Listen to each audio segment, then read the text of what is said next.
जय श्री राम दोस्तों, मैं हूं उत्कर्ष, आपका स्वागत करता हूं आपके यूट्यूब चैनल में। आशा करता हूं आप सभी अच्छे होंगे, इन्वेस्टिंग कर रहे होंगे। आजकल हम देख रहे हैं कि स्टॉक मार्केट में रेलवे के जो स्टॉक हैं उनमें काफ़ी गिरावट देखने को मिल रही है। और जैसा कि हम सब जानते हैं कि पीएसयू स्टॉक ने एक अच्छी खासी रैली दी है, अच्छा खासा रिटर्न अपने इन्वेस्टर्स को दिया है। तो इस गिरावट में क्या ये हमारे लिए एक मौका हो सकता है कि हम रेलवे के स्टॉक में एंट्री कर सकते हैं? क्योंकि बहुत से हमारे जो भाई लोग हैं वो इसमें एंट्री का चांस ढूंढ रहे थे कि कब रेलवे के स्टॉक्स में गिरावट आती है और कब वो उसमें अपनी पोजीशन बनाते हैं। और कुछ लोग ऐसे भी हैं जो कि इसमें इन्वेस्टर हैं और उन्होंने एक अच्छा पैसा लगा के रखा है। अब जब ये रेलवे के स्टॉक में कुछ गिरावट आना शुरू हो गई है, तब वो वहाँ पे घबरा रहे हैं कि हम क्या करें, आखिर इससे हमें निकल जाना चाहिए, एग्ज़िट कर देना चाहिए, या फिर यहाँ पे हमें अपने स्टॉक को एवरेज करना चाहिए, जो उसका स्टॉक प्राइस है उसको एवरेज करना चाहिए। तो दोनों के लिए आज इस वीडियो में बहुत कुछ मिलने वाला है कि अगर आप नई पोजीशन बनाना चाहते हैं तो आपको कौन-सी जगह पे नई पोजीशन यहाँ पे क्रिएट करनी चाहिए। और अगर आप इसमें इन्वेस्टेड हैं, तो इसमें आपको एवरेज बनाना है अपने प्राइस को या फिर यहाँ पे एग्ज़िट कर देना है। तो वीडियो को पूरा देखिएगा, लास्ट तक देखिएगा। बिना देरी के शुरू करते हैं आज का वीडियो। सबसे पहले हम बात कर लेते हैं आईआरसीटीसी। अगर इस कंपनी की बात करें तो ये कंपनी सेंट्रल पब्लिक सेक्टर की कंपनी है। ये इकलौती कंपनी है जिसे इंडियन गवर्नमेंट द्वारा ऑथराइज्ड किया गया है ऑनलाइन रेलवे टिकट बुक करने के लिए। साथ ही ये कंपनी कैटरिंग सर्विस देती है, packaging, drinking water railway station पे और ट्रेन के अंदर भी ये अपने प्रोडक्ट्स को पहुंचाती है। तो इन वर्क्स में कंपनी इंगेज्ड है और इस कंपनी ने अच्छा रिटर्न दिया है, ये हम आगे समझेंगे। अगर हम देखें तो इसमें अभी कुछ टाइम से अप्रॉक्स अगर हम डाउन देखें तो 10% का डाउन आया है कुछ समय से। तो एक ठीक-ठाक डाउन देखने को मिला है इसमें। अब यहाँ पे प्रॉब्लम क्या होती है कि अगर आपने इसमें पैसा लगाया है, तब आप यहाँ पे घबरा जाते हैं। अगर आप नए हैं इसमें, तो अगर आप इसमें स्टॉक मार्केट में पुराने हैं और नॉलेज रखते हैं, तो आपको ये चीज़ प्रॉब्लम नहीं करेगी। लेकिन अगर आप कहीं पे नए हैं और आपने इसमें पोज़ीशन बना रखी है, हो सकता है कि आपने हाई में पोज़ीशन बना रखी हो। अब जब स्टॉक डाउन देने लगा है, तब वहाँ पे आपको प्रॉब्लम हो जाएगी कि अब मेरा पैसा यहाँ पे फँस गया। देखिए, जब भी अगर आपने इसमें हाई में पोजीशन बनाई होगी, तो ये अब अपनी सही वैल्यूएशन पे आने की कोशिश कर रहा है, जिस वजह से स्टॉक में डाउन क्रिएट हो रहा है। इसमें आपको घबराने की ज़रूरत नहीं है। अगर हम इसके प्राइस की बात कर लेते हैं, तो इसमें 941 का प्राइस चल रहा है। पी रेशियो इसका 66.2 का देखने को मिलता है। Return on capital employed 59.2%, return on equity 45.4% का देखने को मिलता है। तो ये दोनों ही इसके जो रेशियो हैं, वो काफ़ी अच्छे देखने को मिलते हैं। प्रमोटर होल्डिंग्स की बात कर लें तो यहाँ पे प्रमोटर की होल्डिंग 62.40%, एफआईआई की 7.34%, डीआईआई की 11.98% की होल्डिंग बनी हुई है और पब्लिक ने 18.28% की होल्डिंग बना के रखी हुई है। ये डेटा दिसंबर 2023 के हिसाब से मैं आपके साथ शेयर कर रहा हूँ। तो ओवरऑल जो इसके फंडामेंटल हैं वो काफ़ी अच्छे देखने को मिलते हैं।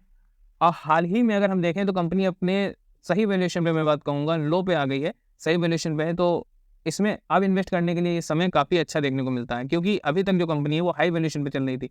तो हो सकता है अगर आपने इसमें इन्वेस्ट किया होगा थोड़े दिन पहले, तो वो हाई वैल्यूएशन पे आपने इन्वेस्ट किया होगा। लेकिन इस समय आप इसमें पैसा एवरेज कर सकते हैं, अपना प्राइस जो भी आपने इसमें इन्वेस्ट किया था उसको आप एवरेज कर सकते हैं, क्योंकि ये लो वैल्यूएशन पे है, सही वैल्यूएशन पे है, इसमें इन्वेस्टमेंट आप शुरू कर सकते हैं। रही बात कि जो हमारे बिगिनर भाई हैं जो कि इन्वेस्टिंग की शुरुआत करना चाहते हैं, उनके लिए भी ये एक सही समय है इसमें पोजीशन बनाने का। लॉन्ग टर्म का विज़न लेके अगर आप इसमें चलते हैं तो आपको ये अच्छा रिटर्न देने वाला है। ये मैं शॉर्ट टर्म के हिसाब से मैं वीडियो नहीं बना रहा हूँ कि आपने आज लिया और 2 दिन बाद या 1 महीने बाद बढ़ गया। ये मैं आपको लॉन्ग टर्म के हिसाब से ही ये मैं स्टॉक बता रहा हूँ। तो यहाँ पे सही वैल्यूएशन पे ये स्टॉक है। आप अगर इसमें पोजीशन बनाना चाहते हैं तो बिल्कुल आप इसमें बना सकते हैं। रिटर्न वाइज़ अगर हम देख लें तो 1 साल में इस कंपनी ने 45% के आसपास का रिटर्न प्रोवाइड किया है, जो कि एक अच्छा रिटर्न हो जाता है पीएसयू कंपनी के हिसाब से।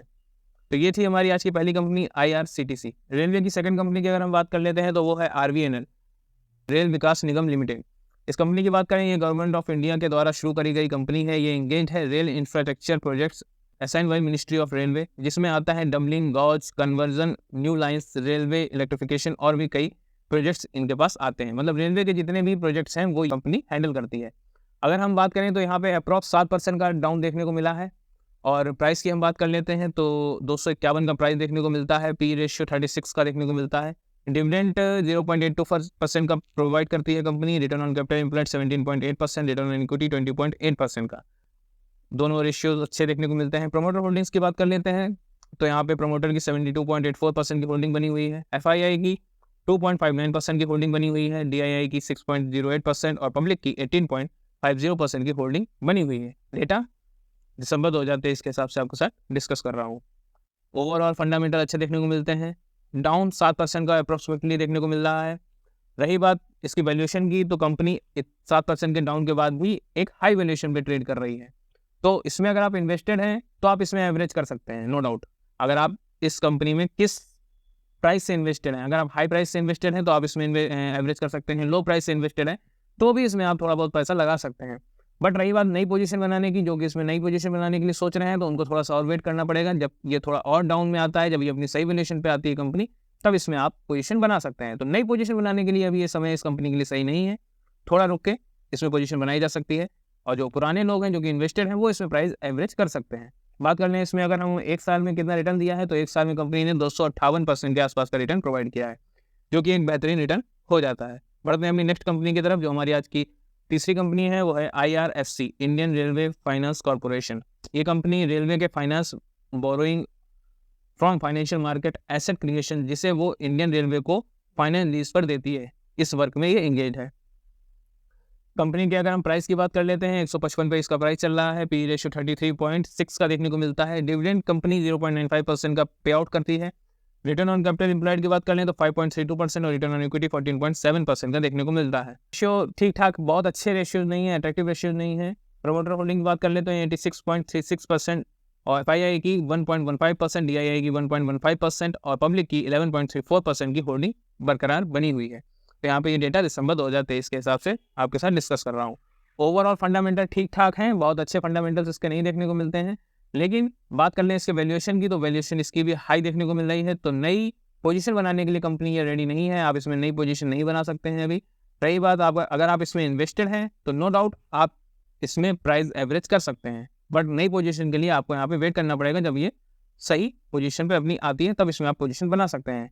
रही बात रिटर्न की, तो 1 साल में कंपनी 436% का रिटर्न दे चुकी है। तो काफ़ी एक अच्छा रिटर्न कंपनी ने प्रोवाइड किया है। जैसा मैंने आपको वीडियो की शुरुआत में बताया था कि रेलवे के स्टॉक हो गए या फिर PSU के स्टॉक हो गए, जिन्होंने एक अच्छी रैली की है और एक अच्छा रिटर्न अपने इन्वेस्टर्स को दिया है। तो ये तीनों स्टॉक, PSU भी हैं और रेलवे के स्टॉक हैं, तो तीनों ही स्टॉक अच्छे हैं, अपनी कैटेगरी में काफ़ी अच्छा वर्क कर रहे हैं। और लगातार जैसे रेलवे में ग्रोथ आ रही है, उस तरीके से इनके स्टॉक में भी तेज़ी देखने को मिलती है। तो वहाँ पर अगर हम बात करें तो ये तीनों स्टॉक्स में से आपको 2 स्टॉक के लिए थोड़ा सा वेट करना पड़ेगा, अगर ये सही वैल्यूएशन पे जल्द ही आने को है, क्योंकि कंपनी हाई वैल्यूएशन पे चल रही है और उसको अपनी सही वैल्यूएशन पे आना ही है। तो वो अपने डाउन को लेके आएगा और अपने सही वैल्यूएशन पे आएगा, तब आप इसमें नई पोजीशन बना सकते हैं।